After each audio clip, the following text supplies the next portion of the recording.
Alright, Shalom. Shalom. First and foremost, we like to begin by giving all glory, all honor, and all praises unto Yahweh, Ba'ashem Yahushai, Ba'ashem Rakakadash. Barakatum, giving double honors, double unto the apostles and elders of Great Millstone who surely do rule well, to the men standing by the highways and byways pushing this doctrine, we like to say Shalom. Shalom. And even unto the sincere Akwat, the sincere sisters out there who sit, listen these lessons in silent subjection and obedience unto their husbands, we like to say Shalom. Shalom. There are a couple brothers here from Great Millstone Camp, Trinidad, gathered together tonight to do a video titled, Is Esau a Criminal? Now, first thing we're going to do here is define what a criminal is.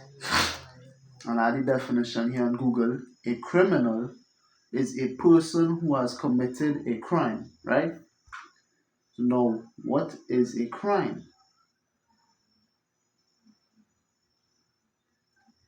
A crime is defined as an action or omission which constitutes an offense and is punishable by law. Now, offending what? Because what the offense is a sin. You are committing, and if you want to get this word here also, omission. A person or thing that has been left out or excluded. So basically, you're committing actions that unlawfully excluding the law from the things that they're doing, right? If you could give us this precept here, Baruch chapter 4 and verses 1. So basically, you're breaking the law. That is what a crime is. You're breaking the law. But whose law is Esau breaking? Go ahead. Book 4 verse 1. This is the book of the commandments of Yahweh and the law that endured forever. Right. So this book is the book and the commandments of Yahweh. So all these words belong to him. When you read the 2 Timothy 3 and I believe it's 16 talking about, and in fact I could pull it as well. Let it continue. It continues. All they that keep it shall come to life, but such as leave it shall die. And we know the people who ain't keeping it is Esau and Edom, with his man known as death and as hell. If they can read so that they can read it, the 2 Timothy, if you look at it. Okay.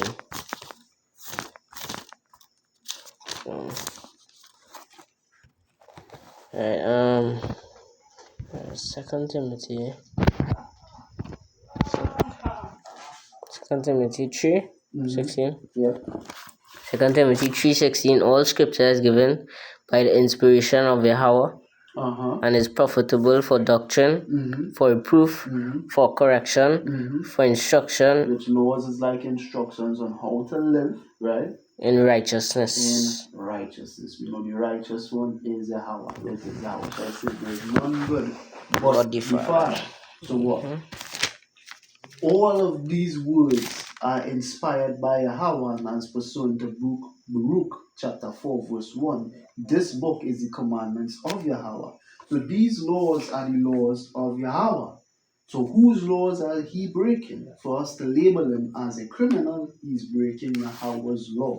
Now, what is the first law that what is the first law we would like to identify tonight that he has broken? Exodus chapter 21 and verses 16. So that's what 21? 21 and 16, yeah. So that's 21 and verse 16. It says, and he that stealeth a man and selleth him, or if he be found in his hand, he shall surely be put to death. He shall surely be put to death. Now, this is going to be part 1 of our part 2. So, you have a 2-part series, which we're going to get into the judgment for all these laws that Esau breaking. But, again, we say, he that stealeth a man and selleth him, if he be found in his hand, he shall surely be put to death. Where's the first sin we like to highlight today? Where's the first crime we like to highlight today that Esau has committed? Slavery. He sold or stolen the people of Yahweh and he sold them into slavery. In the book of Joel chapter 3. Joel chapter 3. Okay. And from verse 1.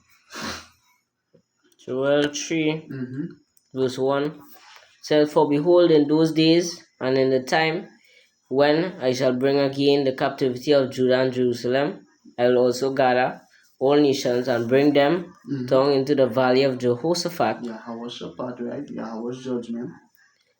And will plead with them there for my people. For my people. Now we know this plea going into what? Judging. He's going to judge these nations for his people. Go ahead. For my heritage, right. Israel. And when you go into the word heritage, it goes into what? A possession. Yahweh has ownership over these people. So if you're stealing Yahweh's people, you're stealing his possessions. Go ahead. Whom they have scattered among the nations and parted my land. And parted my land. If you could read verse 3 now. Verse 3, and they have cast lots for my people, and have given a boy for an harlot, and sold a girl for wine that they might drink. So they've literally sold the people of the Lord as though they are merchandise. We know they have done this. Well, an next example, they give the example here, they have given a boy for an harlot. What we know is one prominent thing that used to go on in slavery time is what? Buck breaking. Who's done that? Esau and Edom. The book of Amos, chapter 1. I'm going to read from verses 6. Thus saith Yahweh, for 3 transgressions of Gaza, and for 4 I will not turn away the punishment thereof, because they carried away the captive, the whole captivity, Israel, to deliver them up to Edom. And now we're going to jump down here to verses 9. Thus said Yahweh Ba'ashem Yoshai, for 3 transgressions of Tyrus, and for 4 I will not turn away the punishment thereof, because they delivered up the whole captivity to Edom. So this has been stated twice, and remember not the brotherly covenant. So what? Edom, literally in scriptures, has been identified as people who have held the children of Yahweh captive. Now that is the first sin they in transgression of. Where's the second sin? They refuse to let us go. If you could go back now to the Exodus chapter 21, and if you read from verses 1. Exodus 21 and verse 1, it says, now these are the judgments which thou shalt set before them. If thou buy an Hebrew servant 6 years, he shall serve, and in the 7th he shall go out free for nothing. So like we Hebrews, right? Because they call Abraham, father Abraham in the book of Genesis a Hebrew. Go ahead. If he came in by himself, he shall go out by himself. Right. If he were married, then his wife shall go out with him. Right, so the laws of how it is to have slaves, basically, or servants. So buy an Hebrew servant, 6 years he shall serve you, and in the 7th he shall go out free for nothing. Now if you could continue. Verse 4, if his master have given him a wife, and she have borne him sons or daughters, the wife and her children shall be her master's, and he shall go out by himself. Right, go ahead. And if the servant shall plainly say, I love my master, right, my wife and my children, I will not go out free. Right, now I want to read the same verse here in the NIV, but if the servant declares, I love my master and my wife and children, and do not want to go free, now read verse 6. Then his master shall bring him into the judges, so that he shall also bring him to the door or unto the doorpost, and his master shall bore his ear through with an awl, right, and he shall serve him forever. Bang. So the condition through which you have to be servant to a people forever, vis-a Hebrew, is under the condition that you agree to it. Have you agreed to stay Esau's slave? No. I didn't agree to that shit. No. And a lot of people didn't agree to that shit. How the fuck are we still captive to these people? That was a precept in Baruch chapter 2.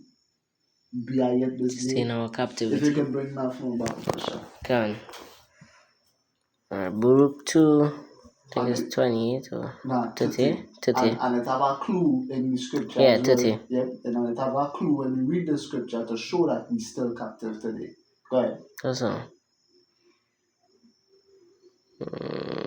No, it's not 30. Is that it? No, that one is 4. I knew that they would No, not hear me. tell again, read from there. Read Read from from there. Can.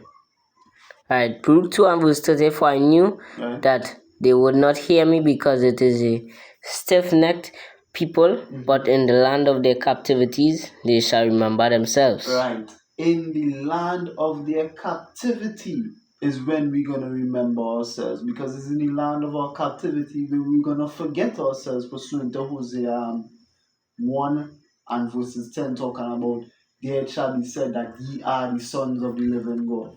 So what? How it is we know for a fact we still slaves and we still captive? Because prophecies pursuant to being in captivity happening. We remember in ourselves. So like, you're getting something? Yeah, You Hosea? there's Baruch 3 and 8. Yeah, go ahead. Yeah, Go ahead. can. Baruch 3 and 8.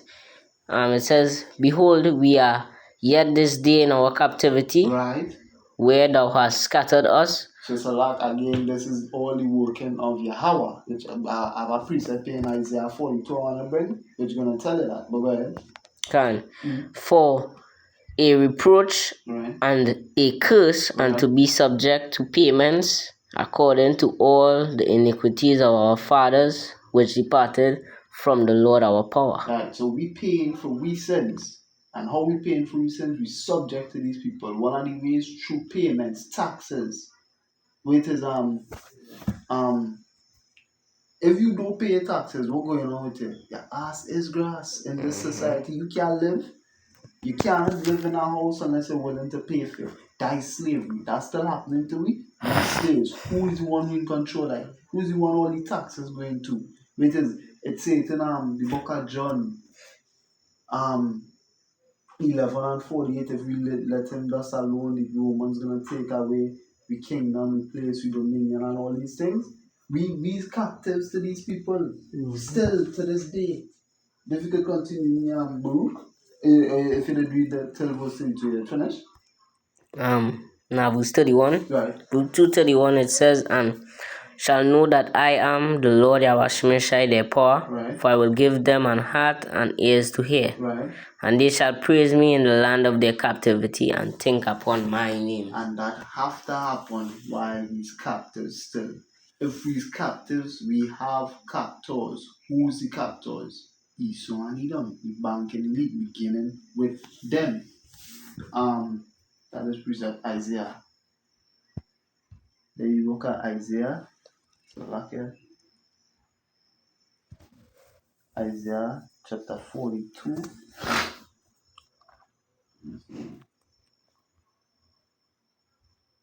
Right.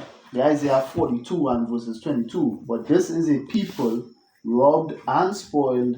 They are all of them snared in holes, and they are hid in prison houses.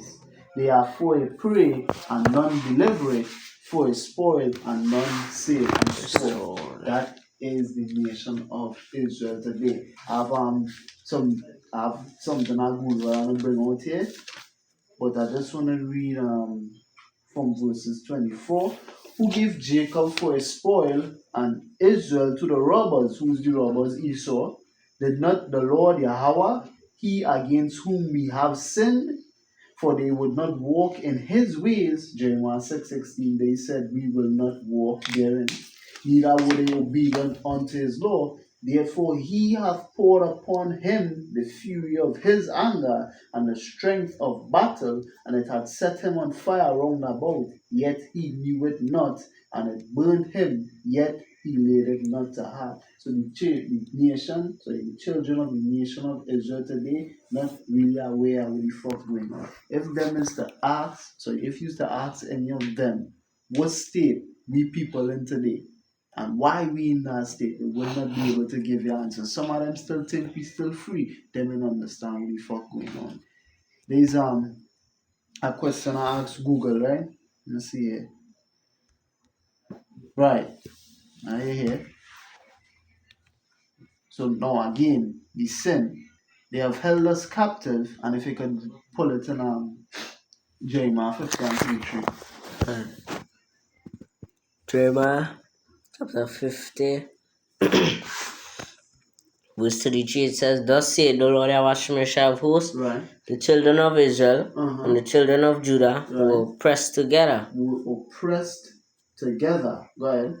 and all that took them captives held them fast. They refused to let them go. That is the same day. You refuse to let us go because, again, pursuant to Exodus 21 and verses 6. So 5 and 6. So the law on slavery, if I'm not quoting the correct verses, Salakia.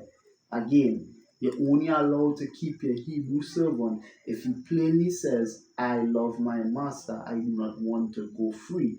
Well, I know for a fact, all are we saying we hate Esau. How much time that doctrine will come out, we're not supposed to love Esau because the Lord don't love him. We hate Esau, so how are we still captives? He's breaking the law. He is a criminal. There's right. So the question I ask Google, which racial demographic makes up the most of the prison system?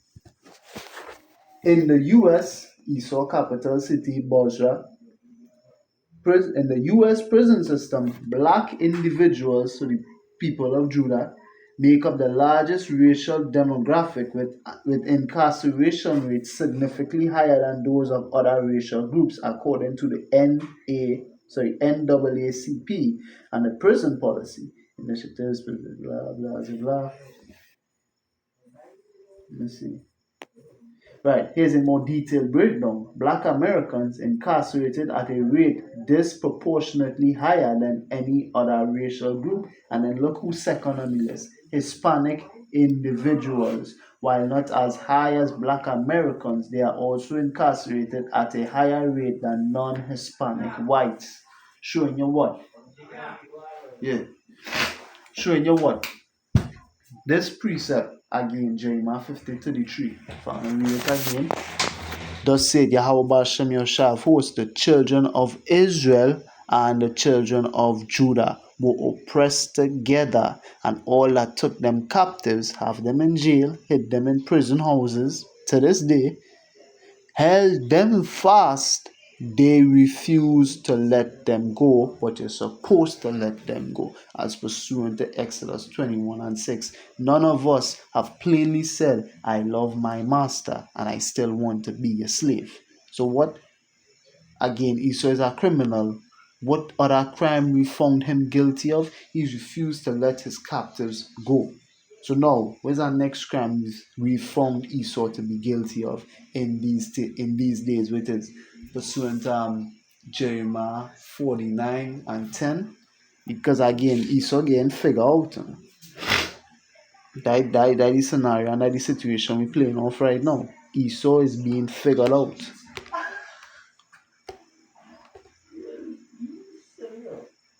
They Jeremiah 49 and 10.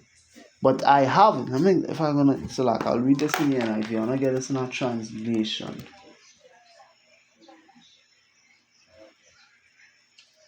Jeremiah 49 and verses.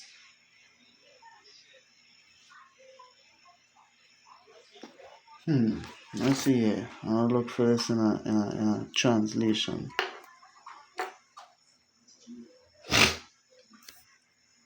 So like, yeah, just bear with me here. Right. Let's compare. Let's see.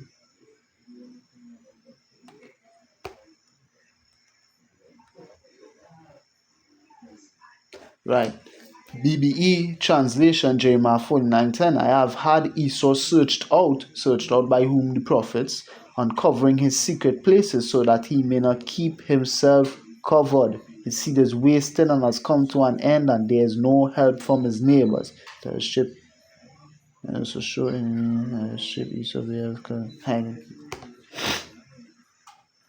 So like, and then it also have another precept, I believe is in right, Malachi. In the book of Malachi, chapter 1, and reading verses 4. Made land, yes, we call the land of wicked.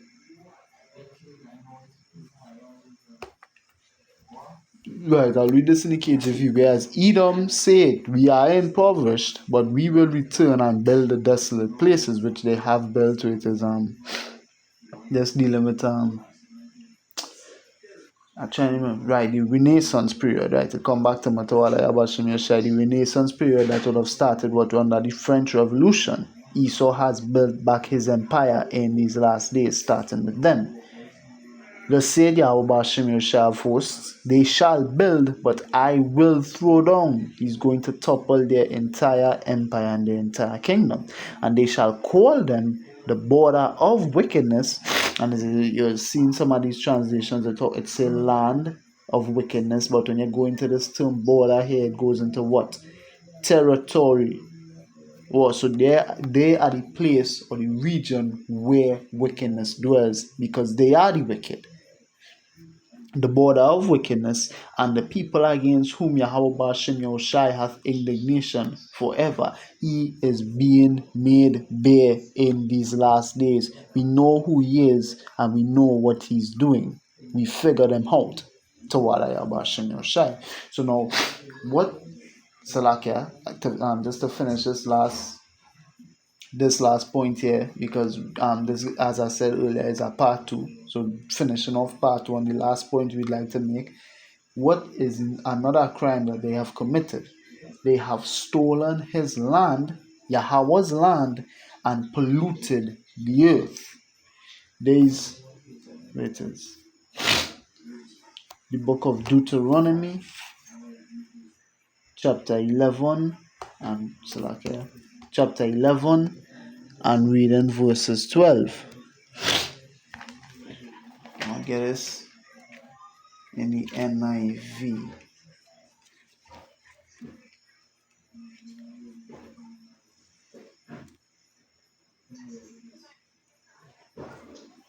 Right, so the book of Deuteronomy chapter 11 and reading verses 12 from the NIV translation. In fact, I'll read from verses. Let me see where I could read from.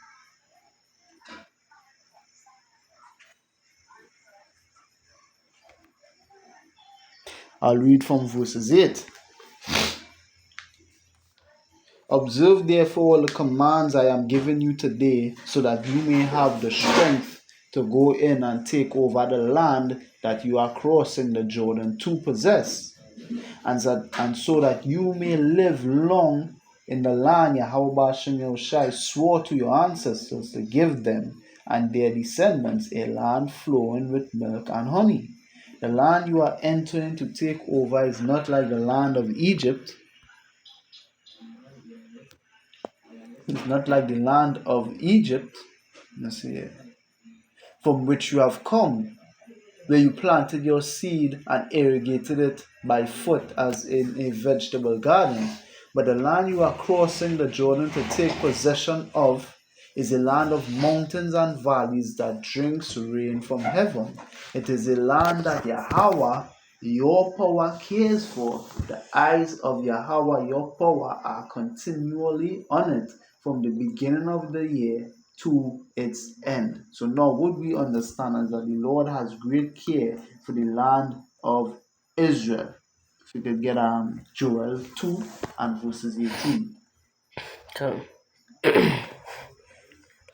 Joel chapter 2, verse 18, it says, Then will the Lord be jealous for his land and pity his people. Right, so now they have stolen this land as pursuant to Ezekiel 36 and 5. Wait, they have appointed my land, if you could get that as well. Okay. Ezekiel 36. Verse 5, it says, Therefore thus saith the Lord, Yahweh Shemeshai, surely in the fire of my jealousy I have spoken against the residue of the heathen and against all Idumea. Again, the culprit, the criminal, beginning with him, right? Which have appointed my land into their possession. So they have stolen his land. How did they do this, historically speaking? To back it or to prove it, you can go to the Balfour Declaration. I believe it happened in 1948. Where they declare Israel a state instead of a nation and say, well, this land belongs to we and blah, blah, blah. I can't remember the name of the man right now. I think it's, and I went through this earlier on a course and right now I can't remember. Gamal Abdel either Nasser or Hassa. Nasser, Gamal Abdel Nasser. Can't remember what president he was or what prime minister he was of which country, but he made the profound statement of saying what?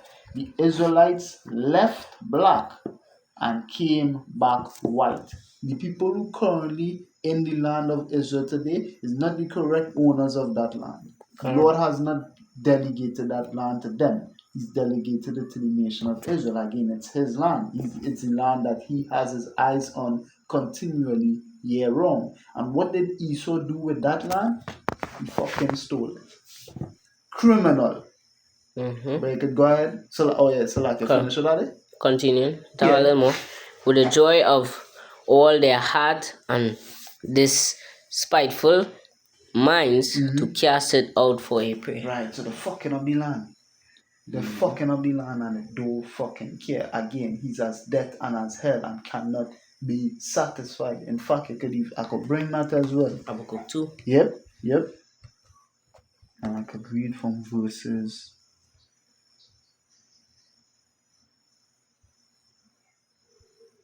Right, verse 5. Yeah, also because he transgressed by wine, he is a proud man, Esau the most proud. He that keepeth at home, who enlargeth his desire as hell, and is as death, and cannot be satisfied, but gathered unto him all nations, and heapeth unto him all people. What?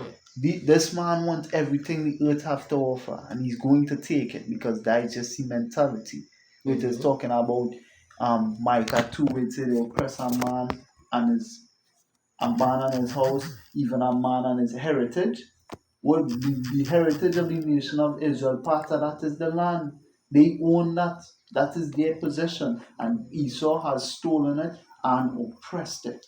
So what? One crime, and I like to call this a 2-in-1, because not only they're doing this with the land, but they're doing this with the whole earth. They're destroying the land and the whole earth after they have stolen it. Because what? Pursuant to Job 9 and 24, the whole world was given into the hand of the wicked. So what? The Lord has given them ownership, rule, and possession of the earth, and we see what they're doing with it. They're fucking it up. If you could give me Revelation 11 and 18. Revelation chapter 11, verse 18, it says, And the nations were angry, and their wrath is come, and the time of the dead, that they should be judged, and that thou shouldest give reward unto thy servants the prophets, and to the saints, and to them that fear thy name, small and great, and shouldest destroy them which destroy the earth. Reading this in the NLT. The nations were filled with wrath, but now the time of your wrath has come. It is the time to judge the dead, again, man is as dead and as his health, and reward your servants the prophets, as well as your holy people, and all who fear your name, from the least to the greatest. It is time to destroy all who have caused destruction on the earth. So what? In the time of Revelation, the current time that we're heading into now, and seeing these things playing out, there is said to be a people who's going to be destroyed. Why? Because they have destroyed the earth. Who is that? Esau, because the world has been given into his hand. If you could give him 2nd Ezra 11 and the last precept. 2nd Ezra chapter 11, verse 46, it says, that all the earth may be refreshed and may return being delivered from the violence, and that she may hope for the judgment and mercy of him that made her. Right. So what? The world is currently being destroyed by Esau. And I have some things here. My question I asked the AI, what things currently are causing, I don't know what word that, doing. A typo. What things currently are doing the most damage to the earth and the environment? The earth and its environment are currently facing damage from a combination of interconnected human activities. While various issues contribute, some stand out as the most significant drivers of global environmental problems. Here are the things currently doing the most damage. Climate change, right? Listen, right? This is widely considered the most pressing threat. Is primarily driven by the burning of fossil fuels. Who doing that? The ones who own all these factories. Who is them? Banking elite. Coal, oil, and natural gas for electricity, transportation, and industry. The resulting release of greenhouse gases like carbon dioxide and methane traps heat in the atmosphere, leading to rising global temperatures, causing more frequent and intense heat waves, droughts, and wildfires, even extreme weather events. Now, what we know, the CIA, now I want to hope I say it is the correct organization, is the CIA, who what? Allegedly, and we gotta say allegedly for legal reasons, have admitted to weather warfare. Every time a tornado or a storm or whatever, so and we know ultimately is Yahweh. He's doing all of this, but he's using them. Anytime you see a natural disaster play off in the earth today, what going on and where's the reason behind that? Is them doing it. They have admitted to being able to control the weather and using it as a weapon to destroy the people. And what? By extension, destroy the earth every year. War is happening in Haiti, some earthquake or some tornado or some hurricane. Why? Why is that? But one is the judgment of the Lord, but then through whom? Because again, the psalmist say what? Deliver me from the wicked, who is thy sword. Yahweh is using Esau to destroy his people for sinning against him, and what they are destroying his world, his land, everything. These people cannot be satisfied. They are as death and as hell. They are criminals, and we pointing out the crimes that they are committing. So, Lord willing, this lesson was edifying, and that you were edified.